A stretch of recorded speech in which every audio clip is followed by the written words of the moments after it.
What music? It's Bruckner, the string quintet. It's much more romantic than anything I expected to hear you play, Glenn. This is the most wonderful thing he ever wrote, I think. The only thing in which you can't have the tubas blasting out every climax. You know? Puts him under a greater discipline than he ever was in any other work. Marvelous music.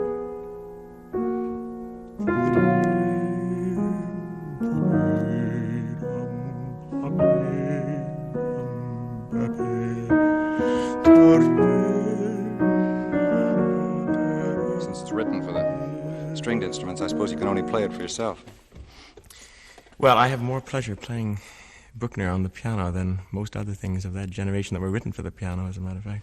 Most of the recordings you've done, Bach, Mozart, Beethoven, and so on, people think of as classical or else modern, altogether modern, Schoenberg, Webern. Actually, are you enlarging your repertory now? Well, you know,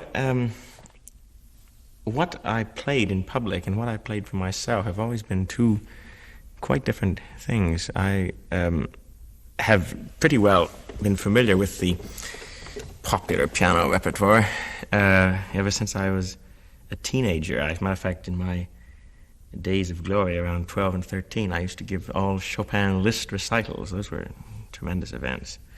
But when I was about 16, I began to going through a sort of selective process. I think everybody does at a certain point, and usually in their late teens, and this was it for me. And I started weeding the things out that, not that I liked less, but that liked me less, you know, that meant less to me really, and showed it. And so at this point, I suddenly dropped from my active repertoire all of these things which had been war horses up until then, and up until a point which I had enjoyed playing. But at the same time, as this occurred, I also became extremely interested in the literature of the late 19th century, the orchestral literature, the Strauss, Mahler, Bruckner, Wagner area.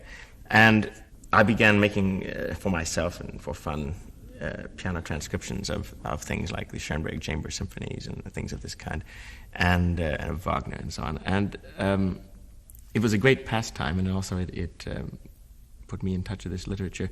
And to me, it's a source of greatest regret, really, that the people that I admire most at the turn of the century, Mahler and Strauss and so on, wrote nothing of consequence for the piano. Strauss has one small work for the piano with orchestra, the Burlesque.